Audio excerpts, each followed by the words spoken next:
안녕하세요. 공간정보와 법률 데이터 융합 기반 국토도시계획 지원 솔루션 프롬에 대해서 발표를 맡게 된 인프라시프트 대표 송민호입니다. 먼저 이 자리를 저를 왜 불러주셨나 했는데, 그러니까 도시계획을 오래 일하다가 이쪽 일을 하게 된 사람이 잘 없지 않습니까? 그래서 저를 불러주시지 않았나라고 생각이 됩니다. 일단 감사합니다. 목차는 보시는 바와 같고요. 네, AI 제공 기능과 활용의 한계입니다. AI는 일하는 방식을 바꾸고 있지만 공간정보 분석은 초기 단계에 있다라고 저는 생각을 합니다. 중복적인 기능을 제공하는 AI도 좀 많이 있겠지만은 LLM 기반 생성형 AI는 자연스러운 이제 문장이나 글쓰기, 코드 생성 등에 특화되어 있는 이런 챗 GPT 같은 AI 군이 있고요. 그 다음에 이제 자료 정리나 정보 탐색에 또 특화되어 있는 또 AI 군이 있고, 그 다음에 이제 콘텐츠나 영상 제작에 또 특화되어 있는 AI, 음성이나 음악에 특화되어 있는 AI, 이런 형태로 AI들이 많이 나와 있습니다. 그래서 그런지 이제 AI로 인한 문명의 전환 시기다라고 다수의 전문가들이 또 이야기를 하고 있더라고요. 그래서 이제 생각을 해보면 다양한 AI 서비스 기능은 건설 업무 자동화를 과연 지원하고 있을까라는 생각을 좀 해봤습니다. 저는 좀 거기에 좀 의문이 좀 있었습니다. 그래서 이제 건설기술 분야 AI 활용의 한계에 대한 원인을 크게 한 3가지로 구분해서 봤습니다. 먼저 분야별 다양한 공간 정보를 수집 및 활용에 문제가 있다라고 저는 생각을 하고요. 이제 그 내용을 보시면은 공간 정보를 제공하는 분야별, 부처별 기관들이 굉장히 많습니다. 그리고 그 공간 정보들 살펴보면은 시도 단위로 이제 공간 정보를 제공하는 경우가 있는데 기가 단위의 그 데이터를 제공하는 경우가 있어요. 그런데 이제 AI 같은 경우가 업로드할 수 있는 데이터의 크기가 정해져 있다 보니까 공간 연산의 공간 분석에 좀 한계가 있지 않을까라고 저는 생각을 했고요. 두 번째는 이제 공간을 분석하는 기준은 이제 법률에 있는데 자연어로 되어 있는 다양한 법률의 적용 문제가 있다라고 생각을 합니다. 그게 왜 그러냐면 이제 법률에서 끝나는 게 아니라 지자체 조례나 지침, 그 다음에 기본계획까지 다 연계가 되고 위임이 되고 있는 사항인데, 그 위임 사항이나 해석에 대한 부분까지는 아직까지 AI가 완벽하게 처리하지 못한다라고 좀 생각을 하고요. 세 번째로는 이제 분석 결과에 대한 신뢰성과 정확성에 문제가 있지 않을까라는 생각을 하는데, AI를 통해서 분석한 데이터들이 재현성에 문제가 있다라고 저는 알고 있습니다. 특히 우리가 이제 다루고 있는 공간 정보 같은 경우가 분야별, 부처별 좌표 체계가 상이한 부분이 굉장히 많습니다. 이런 부분들이 통합했을 때도 좌표에 대한 오차들이 다 존재를 하고요. 특히 지적도 같은 경우는 종이 도면을 전산화한 걸 아직도 쓰고 있습니다. 그래서 비도 지적 같은 경우는 지적 불가합지가 굉장히 많습니다. 이런 부분에 대한 처리나 해결들이 안 된 상태에서 분석을 하는 경우에는 정확한 정보를 얻어내기가 어렵다라고 저는 생각을 합니다. 그래서 현업에서는 이제 법률 기준 공간 분석은 여전히 경험과 그 범용 툴을 활용해서 수작업에 아직 영역이 있다라고 보여집니다. 그래서 이제 건설기술 분야 업무 환경에 대해서 한번 좀 살펴볼 필요가 있는데요. 건설기술 분야 업무 프로세스 중에 노동 생산성 하락이 가장 높은 부분이 어딜까라고 이제 보면은 저는 이제 기획, 계획 단계라고 생각을 합니다. 건설기술 라이프 사이클을 한번 크게 네 단계로 나눠보면은 기획과 계획, 설계, 시공, 감리로 좀 나눠볼 수 있을 것 같은데요. 설계나 시공 감리는 정부 정책에 따라서 BIM 활용에 대해서 효율성을 찾고 있다라고 생각이 되는데, 기획이나 계획 단계는 실제 실무에서 업무를 하는 걸 보면 범용 툴인 CAD나 GIS 등을 활용해서 아직도 아날로그적인 업무를 수행하고 있습니다. 아래 표를 좀 업무 추진에 대한 부분들을 개략 표시한 건데, 조금만 보더라도 자료 수집부터 공간 연산이라든가 법률 분석이라든가 다 사람이 수작업으로 범용 툴을 활용해서 하고 있다라고 생각을 합니다. 그러면은 이제 범용 툴을 어떻게 쓰고 있나라는 걸 좀 살펴볼 필요가 있는데, 업무 처리를 위한 범용 툴 CAD나 GIS 활용은 단순 반복적인 게 많고 휴먼 오류가 많고, 그 다음에 그걸 다루기 위해서는 전문성을 또 요구받고 있는 부분이 있습니다. 하나의 실례로 제가 실무 때 했던 그 사업지인데 500일치라고 가정을 하게 되면은 아직도 현업에서는 저렇게 그 대장들을 일일이 500번을 발급을 받아서 엑셀로 작성을 한 다음에 캐드에다 하나하나 그 입력을 해서 포토샵이나 일러스트에서 이미지를 만들고 뭐 보고서를 이제 작성하는 형태인데 그와 병행해서 뭐 법률을 또 그 검토를 해서 주제별로 저런 입지 분석에 대한 데이터를 만들어서 그렇게 보고서를 완성하는 그런 과정들을 아직도 하고 있습니다. 거기에 또 이제 법률 분석 같은 경우는 사용자가 일일이 그 공간을 분석하기 위해서 해당 관련된 법령들을 일일이 다 검토를 해서 GIS를 통해서 이제 분석을 하는 과정들을 아직도 하고 있다라고 저는 알고 있습니다. 그래서 이제 그 우리가 사용하는 범용 툴에 대한 부분은 복잡한 분석 기능을 제공하나 법률 기준 적용되지 않은 부분이 있어서 한계가 있다라고 저는 생각합니다. 그러면 이제 한번 그 사례로 법률 융합이나 이게 그 범용 툴에 대해서 법률 융합이 안 된 부분이 어떤 문제가 있는지를 한번 살펴볼 필요가 있는데요. 표고 분석이라는 걸 사례로 한번 보겠습니다. 좌측은 CAD나 GIS를 통해서 표고 분석을 하는 것이고 우측은 제가 지금 운영하고 있는 솔루션에서 뽑는 데이터입니다. 자, 좌측에 대해서 특징을 보면은 CAD에서 지형 그 정보를 가지고 편집을 해서 ArcGIS에서 저 단계만 거쳐도 마우스 클릭을 한 200번을 하게 될 겁니다. 그렇게 해서 이제 결과물을 뽑는데 저희 솔루션 같은 경우는 원클릭으로 그런 과정이 왜 필요할까라고 저는 생각을 했었거든요. 그래서 그 과정들을 다 삭제를 하고 인풋 아웃풋 바로 결과가 나올 수 있게 만들었습니다. 다음. 그런데 왜 그 결과물에 대한 숫자, 그 데이터가 왜 차이가 날까라고 이제 그 생각을 할 수 있는데 다음. 우리가 이제 입지 분석에서 이런 분석을 할 때는 다 법령의 기준해서 분석을 해야 됩니다. 산지관리법 시행규칙 별표 1에 3에 보면은 분석을 할 때 그 구역계의 좌측 끝과 북측 끝이 만나는 데에서 그리드를 나눠서 분석하라고 돼 있는데 ArcGIS를 그대로 쓰게 되면은 등거선이 시작하는 데에서 그리드를 나눠서 분석을 합니다. 그래서 운 좋으면은 뭐 맞을 수가 있고 대부분 안 맞겠죠. 그래서 이렇게 숫자가 차이가 납니다. 그래서 이제 이런 과정들을 다 모아서 현업에서 이제 보통 3명이 소팀으로 구성돼서 업무를 진행하는데 기초조사나 입지분석, 법률분석, 결과 도출까지 보통 3명이 9개 범용 툴을 가지고 한 15일 정도 일을 해서 보통 결과물을 얻어내는 과정을 하고 있습니다. 그러다 보니까 이제 건설기술 분야에 이제 근무환경 개선을 요구하는 국민청원이 2017년과 18년 2번 등장했었어요. 그 내용을 뭐 보면은 마감시가 있는 다수의 사업을 한정된 인원으로 뭐 진행하다 보니까 단순 반복 업무도 많고 그러다 보니까 야근 철야도 많다. 이런 문제가 있었습니다. 그래서 그런지 2021년도 기준으로 제가 조사를 해보니까 건설 뭐 기술 분야라고 있는데 건설 산업입니다. 건설 산업 건설 기술 분야가 포함되어 있는 건설 산업은 전 산업 대비했을 때 노동 생산성 지수가 100 이하로 최하위를 기록하고 있습니다. 그래서 근무 환경 개선과 생산성 향상을 위해서 업무 처리 자동화가 필요하다라고 생각이 됩니다. 그러면 이제 건설 기술 분야 업무 처리 자동화를 위해서 어떤 문제를 먼저 해결해야 될까라는 생각을 할 수 있는데요. 이거는 이제 제 생각입니다. 공간 정보를 정말 많이 제공하고 있어요. 분야별, 부처별, 이제 다양한 공간 정보를 제공하고 있는데 이 부분들이 아까 말씀드렸던 통합 구축이 필요합니다. 그 통합을 할 때는 데이터 간의 연계나 그 메타 정보에 대한 어떤 부분들의 통일성 그런 부분들이 많이 요구되는 사항입니다. 그 다음으로는 이제 아까 말씀드렸듯이 공간을 분석하기 위한 기준은 법령이 있는데 법률 기준에 대한 데이터베이스화가 필요하고 또 법률 안에는 어떻게 분석해야 되는지 분석 과정도 있습니다.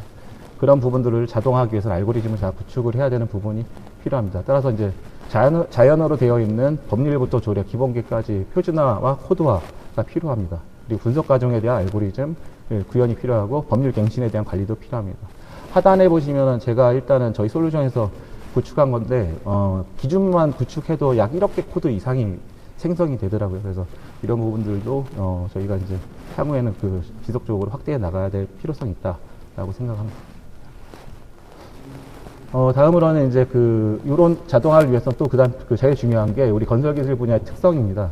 정확성이랑 신뢰성, 활용성이 필요합니다. 이 부분들을 고려해서 어떤 개발이 필요하다라고 생각을 하고요. 첫 번째로 우리가 이제 범용 툴을 아직도 이용을 많이 하고 있는데 CAD나 GIS 같은 경우가 제공하는 소수점 단위가 4자짜리를 제공을 해요. 근데 실제로는 16자리를 제공을 하는데 그런 정보를 그대로 동일하게 다 통일을 해야 될 것 같고요. 그 다음에 아까 말씀드렸던 지적 불부합질이 굉장히 많아요. 그런 부분에서 아직까지 범용 툴이나 이런 거에서 편집을 하거나 검증할 수 있는 툴들이 없습니다. 그런 부분들도 도입이 돼야 될 것이고, 그 다음에 이제 공간 분석을 위해서는 이제 미세 조정할 수 있는 그런 기능들과 편집 기능들이 여러 가지 툴에 흩어져 있는데 그것들을 통합 구축할 필요가 있다라고 보여지고, 마지막으로는 아직까지는 범용 툴의 그 좀 퍼포먼스를 다 해소할 수 없기 때문에 그 범용 툴과의 좀 연계성도 고려해서 만들어져야 한다라고 생각합니다. 그래서 아까 말씀드렸던 이런 선결 사항들을 좀 그 100%는 아니지만 상당 부분 반영해서 법률 융합 업무 처리 자동화 웹 솔루션인 프롬을 제가 개발을 하게 됐고요. 저희 이제 솔루션에 대한 그 내용을 말씀드리면, 국토 관련된 공간 정보가 약 제공된 게 760여 종 공간 정보가 제공합니다. 좌표 체계가 서로 다른 부분들이 있는데 그런 부분들을 다 통합 구축을 했습니다. 그리고 그 토지 이용 규제 기본법이라고 거기서 이제 정의하고 있는 130여 개 법령과 162개 지자체 조례에 대한 부분들도 데이터베이스화 했고, 거기에 대한 그 분석 과정도 알고리즘으로 자동화로 다 만들었습니다. 그래서 이제 영역만 선택하면 분석 결과가 자동으로 나오게끔 개발이 된 솔루션이라 하겠습니다. 그래서 3명이 앞전에 이제 9개 솔루션으로 15일간 일을 했다면은 지금은 1명이 1개 솔루션으로 1분 이내로 그 동일한 결과물을 받아볼 수 있다라고 말씀드리겠습니다. 따라서 이제 이런 솔루션을 통해서 이런 디지털 전환을 통해서 신속성과 전문성, 정확성을 이제 확보하는 효율적인 업무 환경을 저희가 이제 제공을 할 수 있게 되었고요. 그래서 이제 기존에 이제 우리 엔지니어들이 항상 고생했던 단순 반복적인 업무, 요 과정에서 많이 나오는 게 휴먼 오류입니다. 휴먼 오류. 그 다음에 뭐 사원과 대리, 뭐 과장, 이런 개인 숙련도에 따라서 결과물에 편차가 나는 부분들은 이제 프롬을 통해서 이제 다 개선이 될 수 있다라고 생각을 하고, 그래서 이제 업무 역량 확대가 이루어질 수 있고, 그 업무 역량 확대되면은 성과급의 품질 향상도 이어질 수 있고, 그러면 이제 그 실행력 강화에도 도움이 될 수 있다. 그래서 이것들이 종합되면은 그 기업들에게는 생산성 향상에 대한 부분들이 이어질 것이라고 생각을 합니다. 그래서 이제 제가 이제 말씀드렸던 국토개발 플랫폼 프롬에 대해서 이제 특징을 좀 말씀드리고 싶은데요. 아까 말씀드렸던 첫 번째 특징은 아크GIS나 CAD 같이 왜 그 작업을 해야 되라라는 생각을 할 수 있는데, 대부분의 분석들은 다 원클릭으로 만들게 되었습니다. 그래서 아크GIS의 주요 기능은 단순 통합을 했고요. 복잡한 분석 과정도 모두 생략했습니다. 두 번째는 빅데이터입니다. 아까 말씀드렸던 부처별 분야별로 제공되어 있는 데이터들을 좌표 체계나 이런 것들 다 맞춰서 통합 구축했고, 거기다 더해서 공적 정보랑 다 연계를 했습니다. 그래서 이제 공공 데이터와 우리 건설 기술 분야 도메인 정보를 융합해서 새로운 가치의 데이터를 창출할 수 있는 기반을 만들었다라고 말씀드리겠고요. 세 번째는 이제 특허받은 기술인데, 아까 말씀드렸던 법률입니다. 토지용 규제 관련 법령과 지자체 조례를 표준화한 분석 기준 적용했고요. 법률 융합 알고리즘을 적용해서 누구나 전문성이 없어도 쉽게 전문 정보 취득할 수 있는 구조로 만들었습니다. 마지막으로 호환성인데, 아까 말씀드렸던 범용 툴과 인풋되는 데이터, 아웃풋되는 데이터의 확장자를 다 통일시켰습니다. 그래서 이제 어떤 기능이 있는지 궁금하실 것 같아서 저희 기능을 좀 담아봤는데요. 공통 기능은 레이어 기능이라는 부분이 있는데, 레이어만 있으면 안 되고 저는 거기다가 필터 기능을 같이 달아놨습니다. 그래서 원하는 정보를 또 세분해서 도출할 수 있게끔 했고요. 그리고 기본적으로 전국 좌표 체계를 다 탑재해서 어떤 좌표 체계도 다 변환해서 정보를 다 내보낼 수가 있고, 그리고 이제 좀 중요한 부분인데, 지적 불가합지 검증과 조정을 가능하게끔 기능을 다 탑재했습니다. 그리고 거기에 대한 편집이나 작도 기능도 포함되어 있습니다. 그리고 기본 정보에서는 토지와 건축물, 도시계획 정보를 이제 사용자가 주제별로 선택을 하게 되면 분석 정보 자동화가 제공되게끔 했고요. 그 다음에 입지 분석에서는 자연환경 분석, 토지 건축물 분석, 도시계획 분석 형태로 정보를 제공합니다. 법률 분석에서는 이제 건축 가능한 건축물에 대해서 행위 제한 분석이 가능하게끔 했고요. 그 다음에 정비사업, 최근 이슈인 정비사업이나 소규모 정비사업에 대해서는 영역만 선택하면은 그 사업이 가능한지 여부에 대해서 모든 법령을 분석해서 가능 여부 판단을 내려주는 기능을 탑재하고 있습니다. 그리고 자연환경 분석과 같은 생태 자연도나 이런 자연환경 분석과 같은 분석 이후에 해당 법령에 맞춰서 개발 가능지를 추천하는 기능도 탑재되어 있습니다.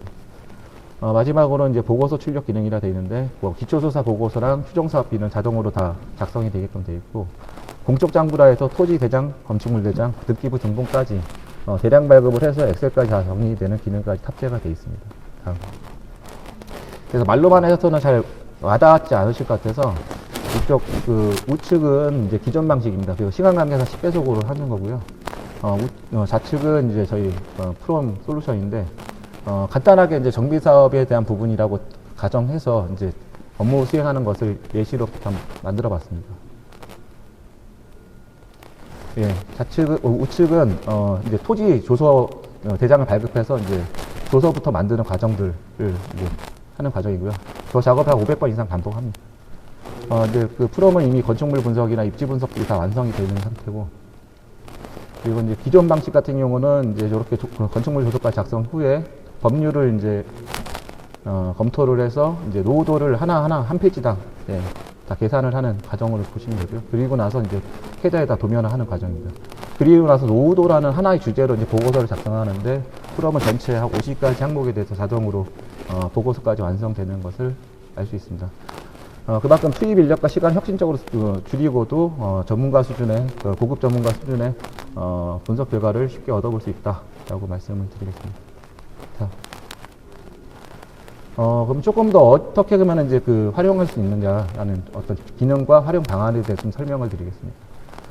제가 아까부터 강조했던 지적 불가합지 검증이랑 좌표 변환, 그리고 범용 툴의 연계, 편집 툴 등을 통해서 분석 결과 신뢰성과 정확성을 기본적으로 확보할 수 있다.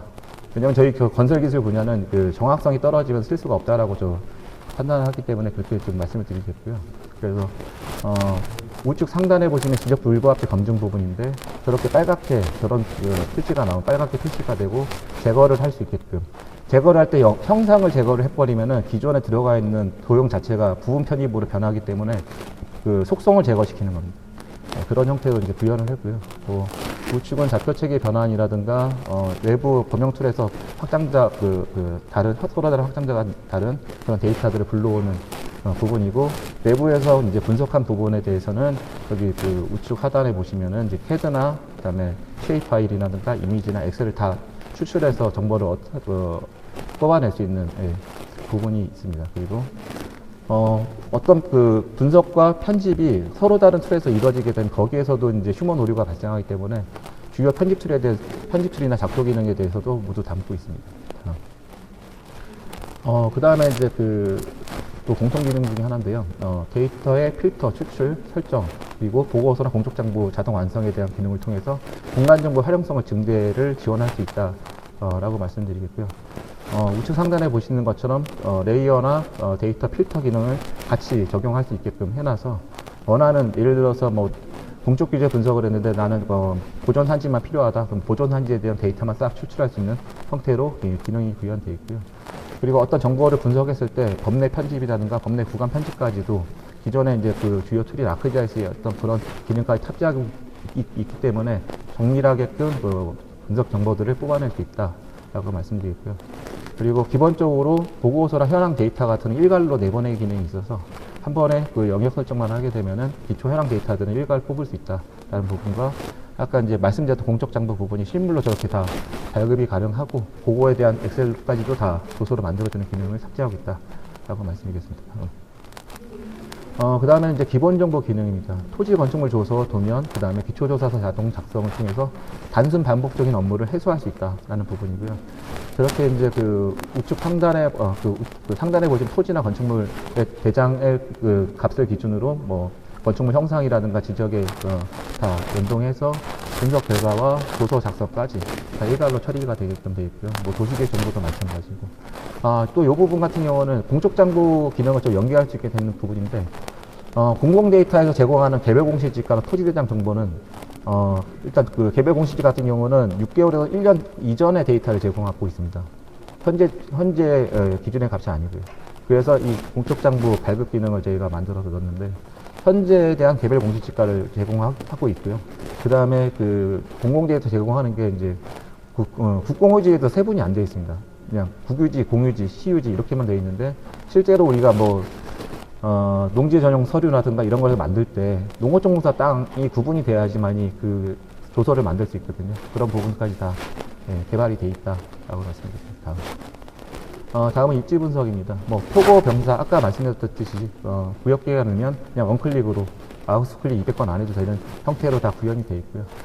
그리고 위치별로 단면 분석을 딱 끊으면 지자체별로 조례에서 나오는 평균경사 산정식에 의해서 평균경사까지 다 추출이 가능합니다. 그리고 아까 말씀드렸던 자연환경 분석이나 이런 그 분석을 하게 되면 해당 법령, 뭐 자연환경 보전법이라든가 이런 법령에 맞춰서 개발 가능지 불가능지를 자동으로 분석해주는 기능이 탑재가 되어 있습니다.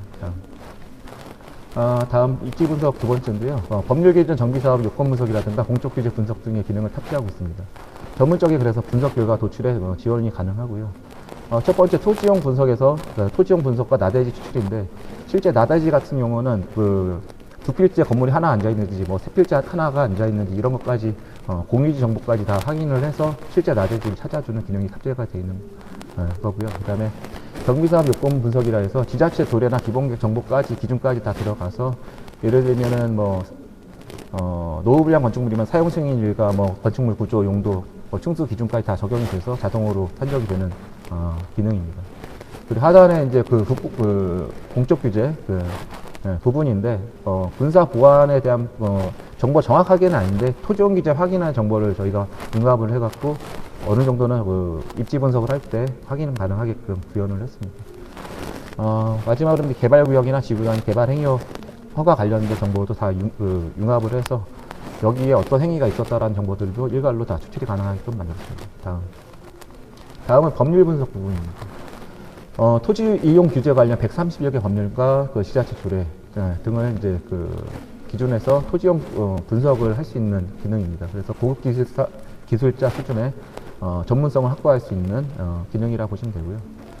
우측 상단에 있는 부분이 건축 가능한지 여부를 법률 판단하는 부분인데 저 부분은 이제 자산운용사에서 한번 의뢰가 온 부분을 실제 제가 해본 부분입니다. 저 땅에 스튜디오가 가능한지 라는 부분인데 실제 그 해당 토지를 넣고 스튜디오라는 용도를 선택해서 분석을 누르면 저렇게 이 땅에 깔고 앉아 있는 모든 공적 규제에 대한 공간 정보랑 법률을 융합해서 초록색은 가능한 땅, 빨간색은 단기 미치는 도로가 지나가고 있어요.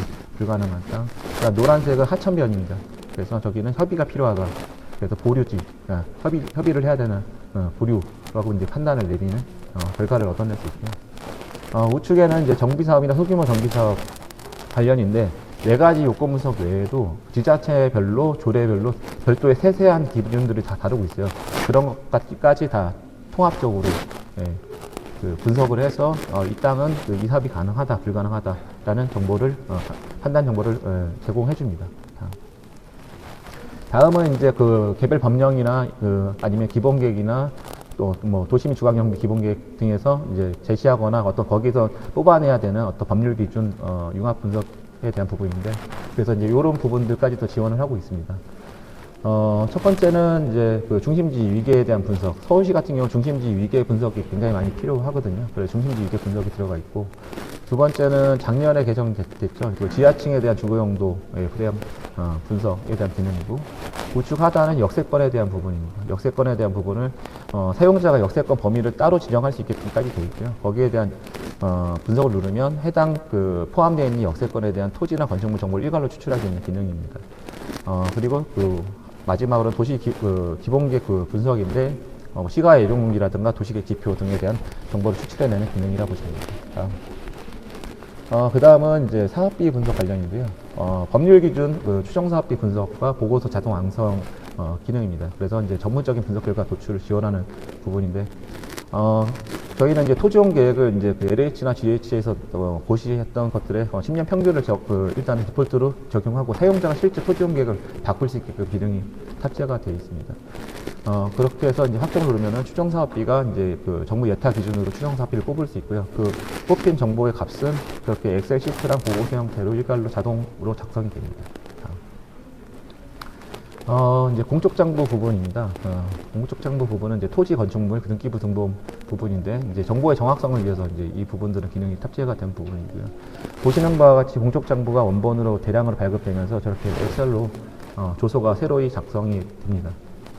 특히 등기부 등본 같은 경우는 여기 매매 관련된 어떤 소유 관련된 내용까지도 다 일괄로 엑셀로 정리가 되기 때문에 업무의 활용도가 높을 것이라고 저는 생각합니다. 그래서 이런 부분들이 어떻게 그러면 우리 실무에 쓰여지고 있나 대표적인 거 두 가지만 갖고 왔는데요. 첫 번째가 이제 그 공공택지구 이제 심의 자료를 만들 때 저런 이미지들이나 그 분석표들을 넣어야 됩니다. 이 하나 해당되는 이미지나 분석표들을 프롬에서 일괄로 다 뽑아낼 수가 있습니다. 그리고 이제 그 도시관리계획 재정비를 하게 되면은 이런 관리 카드를 한 뭐 12cm 바인드 한 4권씩 만들어내야 되는데 매 그 시설마다 저런 두 가지만 이미지가 들어가는데 보통 통상 한 8개의 이미지가 그 분석 이미지가 들어가야 됩니다. 그런 부분들도 그 자동으로 다 완성을 해줍니다. 그 다음에는 이제 기타 부분의 활용 사례입니다. 저희 이제 그 사용하시는 그 우리 전문가분들을 좀 조사를 해보니까 국토개발계획 수립이라든가 사전 타당성 검토를 할 때 개발 가능 부지 규제 분석이라든가 도입 기능에 대한 부분들을 이제 그 분석할 때 많이 활용을 하시더라고요. 그리고 저희가 특징이 선형 분석까지 할 수 있는 기능이 들어가 있다 보니까 인프라 설계 시에 검토를 활용하시는 것을 제가 이제 확인을 했습니다. 대상지의 법률적인 조건 확인이라든가 인프라 인근 구조물 설치에 대한 검토라든가 등에 많이 활용하고요. 그 다음에 세 번째는 이제 BIM 모델링 연계 검토하실 때 또 사용하시더라고요. 저희가 분석 결과를 쉐입으로 내보내면 속성을 다 들고 나가기 때문에 해당 속성값이 연계를 해서 3D 시각화 연동이 가능하다라는 걸 확인을 했습니다. 그래서 이제 기대 효과인데요. 기존 업무 처리 과정을 혁신적으로 단축해서 업무 시간의 강도로 생산성이 기업에는 항상 될 수 있다라는 부분이 저희가 이 개발의 목적이었습니다. 요거는 제가 이제 현재 지금 연구 개발 중인 부분인데요. 여기서 좀 공개적으로 오픈한 건 여기서 처음인데 현재 어떤 부분을 하고 있냐면은 지금 현재 그 건설 분야에서 많이 쓰고 있는 AI 자동 설계 부분에 그 문제가 저 토지 이용 계획에 대한 부분이 없어요. 그러다 보니까 그냥 그 구역계에 그냥 건축물이 빼곡하게 올라가 있는 그 결과물로서 실현성이 없다, 뭐 정확성이 없다 이렇게 평가가 되고 있는데 그 부분을 지금 통합하고 있습니다. 그래서 엔지니어링 단계에서의 토지 이용 계획 자동화 그렇다고 해서 신도시까지는 안 되고요. 30만 제곱미터 이하 정도 수준에서는 규칙 모델로 구현이 가능하다라고 판단을 해서 좀 연구 개발 중에 있고요. 그래서 이게 완성이 되면은 사업지에 대한 이제 공간 분석부터 사업 판단까지 다 일원화해서 의사결정을 지원하는 전문 정보를 제공할 수 있다라고 생각이 됩니다. 지금 여기 나오네요. 지금 현재 AI 그 건축 설계를 쓰면은 구역계 기준에서 저렇게 빼곡하게 건물이 올라갑니다. 근데 실제로 우리가 계획을 하다 보면은 저 공원도 내야 되고 도로도 내야 되고 하는 부분들 제하고 나면은 건축물 한두 동에 날아가 버립니다. 그러니까 사업성이 과대 도출되는 형태로 지금 정보가 나가고 있다라는 부분입니다. 그래서 저희가 지금 더 이빠진 부분을 마저 채워서 풀스택 플랫폼으로 현재 저희 솔루션을 진행하고 있다라고 말씀을 드리겠습니다. 자, 네. 이상으로 예, 발표를 마치겠습니다. 네, 감사합니다.